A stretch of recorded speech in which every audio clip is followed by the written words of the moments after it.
the force on a sphere of radii are moving in a medium with velocity v is given by। तो आपको बताया जा रहा है कि ये त्रिज्या के किसी गोले पर जो कि किसी माध्यम में v वेग से गति कर रहा है उस पर लगने वाला बल दिया गया है। वैसे ये विस्कस फोर्स होता है, तो आपको विस्कस फोर्स दिया जा रहा है एफ है 6 पाई ईटा और ए इंटू वी कह रहा है। वैसे तो आप पढ़े होंगे आर इंटू वी, आर को यहाँ ए के रूप में लिखा गया है, ए आर कहा गया है त्रिज्या। तो कह रहा है कि विस्कस कोफिशिएंट का डायमेंशन होगा, तो यहाँ पर विस्कस कोफिशिएंट का डायमेंशन तो F upon R into V, ये डायमेंशन आपको निकालना होगा आर इंटू वी। जब आप एफ का डायमेंशन लिखेंगे यहाँ पर एफ का, तो देख सकते हैं एफ के डायमेंशन के लिए तो आपको मालूम ही है M L T minus two, R के लिए एल और बी के लिए एल टी माइनस वन, ये आपको दिया गया है। तो यहाँ से एक L cancel, M L minus one, एक एल कैंसिल हो गया, एम एल माइनस वन और टी माइनस वन, ये है टी माइनस वन।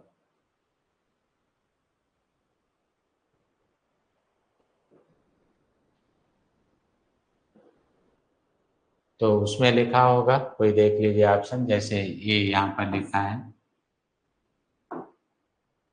ये देखिए ये वाला ऑप्शन आपको दिया गया है या इसमें यहाँ पर है, तो नोट कर लिए होंगे।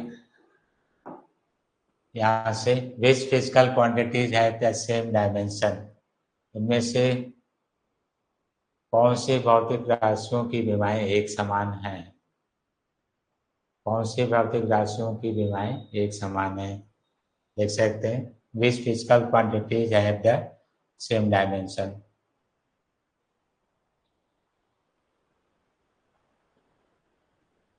तो जब आपको इस तरह का क्वेश्चंस मिले तो प्रयास करिए कि पहले आपको जो दिख जाए क्या वो इक्वल है या नहीं है, तो वो आप उनको सॉल्व कर लीजिए और फिर आप उनको ज्ञात करके बताइए कौन से इक्वल है। जैसे couple of force and work, force and power, तो सबको मालूम है तो फोर्स और पावर की यूनिट सेम नहीं आएगी, क्योंकि पावर में जब भी आप लिखेंगे, ध्यान दीजिए पावर में जब भी आप रिटेन करेंगे तो वहाँ पर W बाई टी या साथ में फोर्स डिस्प्लेसमेंट बाई टाइम या फोर्स इनटू वेलोसिटी, इसके साथ वेलोसिटी है तो अर्थात ये नहीं हो सकता है, आप ऐसे अलग कर दीजिए। अब couple of force and work, इसको देख सकते हैं, तो कपल ऑफ फोर्स, अब यहाँ से फोर्स का कोई इफेक्ट लिया जाए टॉर्क,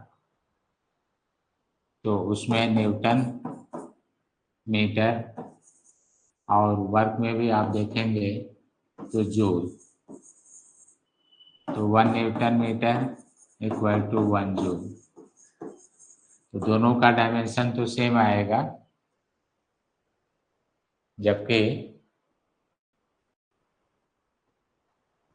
अब आप और मिला लीजिए, केवल वॉल्यूम नहीं है, वॉल्यूम का सेंस यहाँ पर ही होना चाहिए। जैसे देखिए इस तरह का कोई फोर्स लगाया गया, जैसे ऐसे ये, तो इसमें टार्क इफेक्ट है, और जो टार्क इफेक्ट है जैसे ये एफ हो गया, ये एक्स या ये एफ हो गया और ये एफ, तो इसमें बेंडिंग मोमेंट में भी ये इस तरह का आता है कि कपलिंग फोर्स के द्वारा अगर किसी रॉड को बेंड करते हैं तो उसमें लिखा जाता है कि मोमेंट ऑफ कपलिंग फोर्स। तो वो टॉर्क को शो करता है। और केवल बल युग्म, तो बल युग्म द्वारा आघूर्ण उत्पन्न होगा, तो बल आघूर्ण के बराबर होगा, तो ये इक्वल हो जाएगा। बाकी आप चेक करना चाहते हैं, जैसे लेटेंट हीट है तो आप लिखते हैं K इक्वल टू ml, और विशिष्ट ऊष्मा के लिए लिखते हैं mc डेल्टा T। तो इनके यूनिट अलग आ जाएंगे। अभी कार्य और पावर का हमने वर्क और पावर का बताया ही है, तो ये इक्वल नहीं आ रहा है, वर्क और इक्वल नहीं आ रहा है, और इसमें लेटेंट हीट तो आप वैसे भी कंफ्यूजन में हो कि कपल ऑफ फोर्स, तो वो क्लियर हो जाएगा कि वही होना चाहिए, couple of force is effective value torque. यहाँ से कपल ऑफ फोर्स,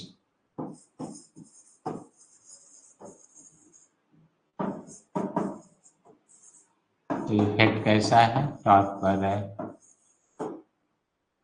तो टॉर्क और वर्क की डायमेंशन और यूनिट सेम होगी। इजी है, डायरेक्ट आप टिक कर सकते हैं, तो ये नहीं कि हम इतना एक्सप्लेनेशन इस पर दें।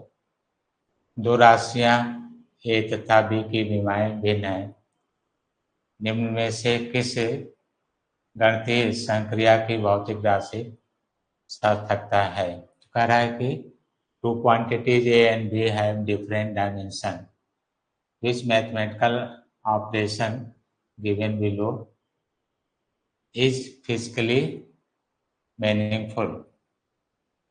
तो मैथमेटिकल संक्रियाओं में कह रहा है कि भौतिक सार्थकता है। ध्यान दीजिएगा, ए और बी की विमाएं अगर एक समान नहीं है तो उनको जोड़ आप घटा नहीं सकते हैं, क्योंकि हमने कई बार बताया है कि इसमें उन्हीं भौतिक राशियों को जोड़ और घटा सकते हैं जिनकी विमाएं सेम है। हमने कई बार बताया होगा कि same physical quantities can be added और सब्ट्रैक्ट। समान भौतिक राशियों को ही जोड़ा और घटाया जा सकता है, जैसे एडिशन है या सब्ट्रैक्शन है, तो इनकी विमाएं एक समान होना चाहिए, जबकि वो लिखा है कि A and B have different dimension. तो डिफरेंट डायमेंशन में आप डिवीजन अलाउ कर सकते हैं, जैसे ए में बी को डिवाइड कर सकते हैं, जैसे वेलोसिटी है डिस्प्लेसमेंट अपॉन टाइम, तो आप डिवाइड कर रहे हैं तो इसका यूनिट और डायमेंशन भिन्न है, और जबकि ये अलाउ है, तो आप इसको ले सकते हैं। डिफरेंट राशियों को डिवाइड किया जा सकता है, मल्टीप्लाई किया जा सकता है, लेकिन उनका एडिशन सब्ट्रैक्शन नहीं अलाउ हो पाएगा जब तक कि उनके यूनिट डायमेंशन सेम ना हो। Given that v is speed and r is radius and g is the acceleration due to gravity, which of the following is dimensionless? इनमें से कौन सा डायमेंशनलेस होगा। v, r और g सभी यूनिट आप जानते हैं, स्पीड है, रेडियस है, एक्सेलरेशन है, तो इनमें से कौन सा डायमेंशनलेस होगा। तो ऐसे क्वेश्चंस अगर आपको डायरेक्ट फॉर्मूला याद है तो हेल्प हो जाता है। जैसे tan थीटा आप पढ़े हैं सर्कुलर मोशन में, v square upon R G. जब कोई पार्टिकल किसी सर्कुलर पाथ पर मूव करता है ऐसे, तो उसमें इसकी चर्चा है, या एक ऐसे ले लीजिए सर्कुलर ट्रैक, जैसे कोई पार्टिकल सर्कुलर ट्रैक पर इस तरह से वृत्ताकार मोड़ पर गति करता है, तो उससे आवश्यक अभिकर्ण बल प्राप्त करने के लिए for necessary centripetal force outer surface है सम एलिवेशन। जो आउटर सरफेस है इनर के सरफेस किसी एलिवेशन पर होता है, थोड़ा सा उसका एक झुकाव होता है।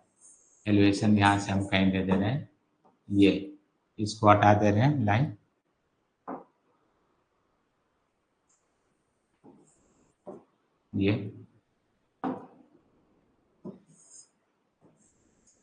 ये किसी झुकाव पर होता है।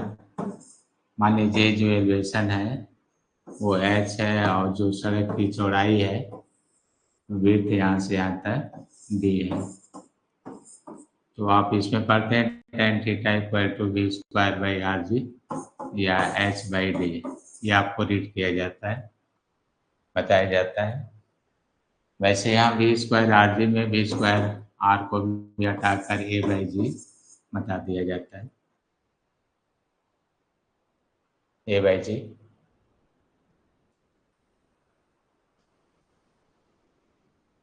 तो इसमें पहला ही ऑप्शन आपको मिल रहा है ए का, तो आप टिक कर सकते हैं, ए का पहला ही ऑप्शन।